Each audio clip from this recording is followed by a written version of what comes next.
Doctor ইউনূসকে শুভেচ্ছা জানিয়ে নরেন্দ্র মোদীর চিঠি। চুয়াডাঙ্গায় হাসনাত আব্দুল্লাহ, পার্লামেন্টে সিট দিয়েও আমাদের কিনতে পারবেন না।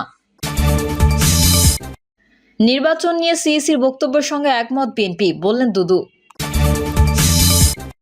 জানাবো, ছাত্ররা ভাবছে তাদের দলটি নির্বাচনে জিতে যাবে।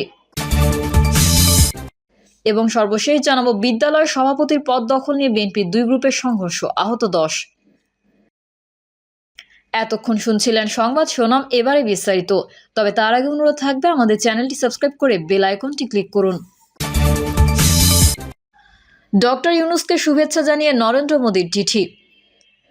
বাংলাদেশের অন্তর্বর্তী সরকারের প্রধান উপদেষ্টা অধ্যাপক ডক্টর মোহাম্মদ ইউনূসকে নববর্ষ 2025 উপলক্ষে শুভেচ্ছা জানিয়েছেন ভারতের প্রধানমন্ত্রী নরেন্দ্র মোদী। অধ্যাপক ইউনূসকে লেখা এক চিঠিতে ভারতের প্রধানমন্ত্রী বলেন, নতুন বছরের শুভেচ্ছা। সোমবার এই তথ্য জানিয়েছেন প্রধান উপদেষ্টার উপপ্রেস সচিব আবুল কালাম আজাদ মজুমদার। তিনি উল্লেখ করেন, এই শুভেচ্ছা বার্তা কূটনৈতিক চ্যানেলের মাধ্যমে এসেছে। এর আগে 8ই আগস্ট অন্তর্বর্তীকালীন সরকারের প্রধান উপদেষ্টা হিসেবে শপথ নেওয়া ডক্টর মোহাম্মদ ইউনূসকে শুভকামনা জানান নরেন্দ্র মোদী। চুয়াডাঙ্গায় হাসনাত আব্দুল্লাহ, পার্লামেন্টে সিট দিয়েও আমাদের কিনতে পারবেন না। বৈষম্য বিরোধী ছাত্র আন্দোলনের আহ্বায়ক হাসনাত আব্দুল্লাহ বলেছেন, আমরা তরুণ প্রজন্ম স্পষ্টভাবে বলতে চাই, আমরা যতদিন পর্যন্ত রাজপথে আছি আমাদেরকে হাসিনা কিনতে পারেনি, আমাদেরকে আওয়ামী লীগ কিনতে পারেনি। তাই এই তরুণ প্রজন্মের সঙ্গে আপনারা যারা বেইমানি করবেন, আপনারা আমাদের আসনের লোভ দেখাবেন, আপনারা বলবেন আমরা অমুক আসন ছেড়ে দেব, পার্লামেন্টে একটি সিট দিয়েও আমাদেরকে কিনতে পারবেন না। আমাদের যে চরম আকাঙ্ক্ষা তৈরি হয়েছে সেটির প্রতিফলন আপনাদেরকে ঘটাতে হবে। হাসনাত আব্দুল্লাহ আরও বলেন, রাজনৈতিক দলগুলোর মধ্যে ফ্যাসিস্ট খুনি শেখ হাসিনার বিচার নিয়ে কোনো কথা দেখি না। আমরা দেখি আগামী নির্বাচনে আওয়ামী লীগ থাকবে কি থাকবে না সেটি নিয়ে তাদের মধ্যে আলাপ আলোচনা হচ্ছে, কিন্তু আওয়ামী লীগকে কিভাবে নিষিদ্ধ করা যায় সেটি নিয়ে তাদের মধ্যে কোনো আলাপ আলোচনা নাই, কারণ তাদের মধ্যে আওয়ামী লীগের ব্যবসার চিন্তা রয়েছে। আওয়ামী লীগের পুনর্বাসনের মধ্যে দিয়ে আওয়ামী লীগের ব্যবসাগুলোকে তারা দখল করতে চায়, আওয়ামী লীগের রাজনৈতিক কাঠামোগুলোকে দখল করতে চায়। তিনি বলেন, আমরা দেখছি এই তরুণ প্রজন্মের মধ্যে একটা রাজনৈতিক আকাঙ্ক্ষা তৈরি হচ্ছে। আমরা দেখেছি আমাদের প্রবীণ যেই নেতৃত্ব রয়েছে, এই প্রবীণ নেতৃত্ব আমাদের তরুণ প্রজন্মের ভাষা বুঝতে তারা ব্যর্থ হয়েছে, আমাদের তরুণদের মনুষ্যত্ব বুঝাতে তারা ব্যর্থ হয়েছে, আমাদের তরুণদের কথা তারা বুঝতে ব্যর্থ হয়েছে। আমাদের তরুণদের চিন্তা এবং চেতনার সঙ্গে আমাদের মনস্তত্ত্বের সঙ্গে তাদের যোজন যোজনের দূরত্ব রয়েছে। প্রবীণরা যেখানে চিন্তা করে মোবাইল চালানোই হচ্ছে ধ্বংসের কারিগর, আমরা দেখেছি এই সোশ্যাল মিডিয়ার মাধ্যমেই আমাদের এই যে গণঅভ্যুত্থানের জোট তৈরি হয়েছিল। হাসনাত আব্দুল্লাহ বলেন, আমাদের প্রবীণ রাজনীতিবিদরা তারা ছিলেন আপোষকালীন। আমরা দেখেছি, আমাদের কাছে খবর আছে কারা কারা 3টা নির্বাচনে শেখ হাসিনার সঙ্গে আপোষ করেছে, কাদের সঙ্গে খুনি শেখ হাসিনার আওয়ামী লীগের সঙ্গে ব্যবসায়িক সম্পর্ক ছিল, কাদের কাদের সঙ্গে খুনি শেখ হাসিনা আত্মীয়তার সম্পর্ক ছিল। এই জিনিসগুলো কিন্তু আমাদের জানা রয়েছে। সুতরাং আপনারা যারা আওয়ামী লীগের বিচার বাদ দিয়ে আওয়ামী লীগের পুনর্বাসনের জন্য চিন্তা করছেন, আপনারা এই তরুণ প্রজন্মের সঙ্গে আপনারা দালালি করছেন। তিনি বলেন, হাসিনা আর আওয়ামী লীগ সরকার গণঅভ্যুত্থানের সময় আমাদের কিনতে পারেনি, তাই এখন যারা ভাবছেন সংসদের কয়েকটা চেয়ার দিয়ে ছাত্রদের কিনে ফেলে ক্ষমতা দখল করবেন, তারা ভুল ভাবছেন। ক্ষমতার দিকে যারা যেতে চাচ্ছেন তাদেরকে বলি, আপনারা ক্ষমতার দিকে না যেয়ে জনতার দিকে আসুন, আমরাও আপনাদের পাশে থাকব।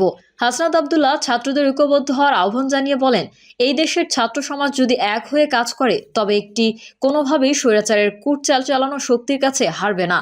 আওয়ামী লীগের অত্যাচারের শিকার হয়েছেন যারা, তাদের কথা কখনোই ভুলে যাবেন না। এই ছাত্র জনতা যারা রাস্তায় প্রাণ দিয়েছে, তাদের আত্মত্যাগ আমাদের ভবিষ্যৎ গড়তে সহায়তা করবে। নির্বাচন নিয়ে সিইসির বক্তব্যের সঙ্গে একমত বিএনপি, বললেন দুদু। নির্বাচন আয়োজন নিয়ে প্রধান উপদেষ্টা যে বক্তব্য দিয়েছেন সেটির সঙ্গে বিএনপি এবং বাংলাদেশের সব রাজনৈতিক দল একমত। তবে যদি সেটা না হয় তাহলে যে সংকট তৈরি হচ্ছে সেটা মোকাবেলা করা কঠিন হবে বলে মন্তব্য করেছেন বিএনপির ভাইস চেয়ারম্যান শামসুজ্জামান দুদু। শামসুজ্জামান দুদু বলেন, আমাদের নেতা তারেক রহমান মনে করেন সংস্কার এবং নির্বাচনের যে প্রক্রিয়া সেটা সমান তালে এগোবে, একটির থেকে আরেকটি গুরুত্বহীন নয়, দুটিই গুরুত্বপূর্ণ। আমাদের মহাসচিব বলেছেন, সম্ভব হলে এই বছরের মাঝামাঝি অথবা শেষের দিকে যে কোনো প্রক্রিয়াতেই হোক চেষ্টা করতে হবে। সিসি বলেছেন, যাতে ডিসেম্বরের মধ্যেই নির্বাচন করা সম্ভব হয় সেটা তিনি চেষ্টা করবেন। আমরা মনে করি সিইসির এই কথা অত্যন্ত গুরুত্বপূর্ণ। বিএনপি মনে করে তার যে প্রক্রিয়া তার সাথে বিএনপি ও বাংলাদেশের সব রাজনৈতিক দল আছে। এই প্রক্রিয়ার মধ্যে প্রধান উপদেষ্টা ডক্টর মোহাম্মদ ইউনূস এবং সরকারও আছে। তিনি বলেছেন, নির্বাচন এই বছরের শেষে অথবা আগামী বছরের শুরুতে হবে। এটা যদি না হয় তাহলে যে সংকট তৈরি হয়েছে সেই সংকট থেকে দেশকে রক্ষা করা কঠিন হবে। দুদু বলেন, দেশের সবথেকে গ্রহণযোগ্য নেত্রী বেগম খালেদা জিয়া, 16 বছরের আন্দোলনের নেতা তারেক রহমান একটি নতুন পরিবর্তনের জন্য গণ অভ্যুত্থান হয়েছে। সেই পরিপ্রেক্ষিতেই বাংলাদেশ গণতন্ত্রমুখী করতে হবে, বাংলাদেশের স্বাধীনতামুখী করতে হবে। ছাত্ররা ভাবছে তাদের দলটি নির্বাচনে জিতে যাবে। সম্প্রতি এক গণমাধ্যম সাক্ষাৎকারে ছাত্রদের নতুন দল প্রসঙ্গে সাবেক অর্থমন্ত্রী শাহ এম এস কিবরিয়ার পুত্র ডক্টর রেজা কিবরিয়া বলেন, তারা ভাবছে তারা দল গঠন করবে আর তারা নির্বাচন করে জিতে চলে আসবে। ছাত্ররা কি করছে এমন প্রশ্নের জবাবে তিনি এই কথা বলেন। তিনি আরো বলেন, এটাকে তারা ছেলে খেলা ভেবেছে। এটা কত কঠিন জিনিস তা তারা বোঝে কিনা আমি জানি না। এই সময় তিনি আরো উল্লেখ করেন, ছাত্ররা ভাবছে তারা একটি দল তৈরি করবে আর সেটি জনপ্রিয় হয়ে যাবে আর তা নির্বাচন জিতে চলে আসবে আর সেই দলটা বাংলাদেশে 1 নম্বর দল হয়ে যাবে। এ সময় বাংলাদেশের জনপ্রিয় দল কোনটা এমন প্রশ্ন করা হলে তিনি বলেন, বাংলাদেশের জনপ্রিয় দল তো একটাই, সেটা হলো বিএনপি। জামায়াতও জনপ্রিয়, কিন্তু বিএনপির সঙ্গে তো ছাত্রদের দলের কোনো তুলনা হয় না। বিদ্যালয়ের সভাপতির পদ দখল নিয়ে বিএনপির 2 গ্রুপের সংঘর্ষ, আহত 10। রাজশাহীর চারঘাটে বিদ্যালয় পরিচালনা পর্ষদের সভাপতির পদ দখল নিয়ে বিএনপির 2 পক্ষের সংঘর্ষে অন্তত 10 জন আহত হয়েছেন। বিদ্যালয়ের শিক্ষক ও স্থানীয়রা জানান, বিদ্যালয় পরিচালনা পর্ষদের সভাপতি নির্বাচন কেন্দ্র করে জেলা বিএনপির আহ্বায়ক আবু সাইদ চাঁদ ও সাবেক যুগ্ম সম্পাদক আনোয়ার হোসেন উজ্জ্বল গ্রুপের মধ্যে দ্বন্দ্ব চলে আসছিল।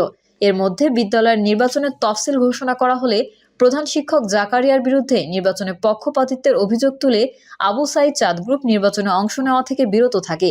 তারা প্রধান শিক্ষকের সঙ্গে আওয়ামী লীগের যোগসূত্রতার অভিযোগ তুলে তাকে বিদ্যালয়ে অবাঞ্ছিত ঘোষণা করে তালা লাগিয়ে দেন।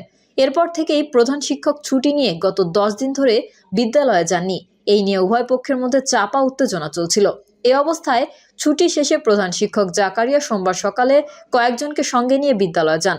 এ সময় স্থানীয়রা বহিরাগত লোক নিয়ে আসার অভিযোগ তোলেন প্রধান শিক্ষকের বিরুদ্ধে।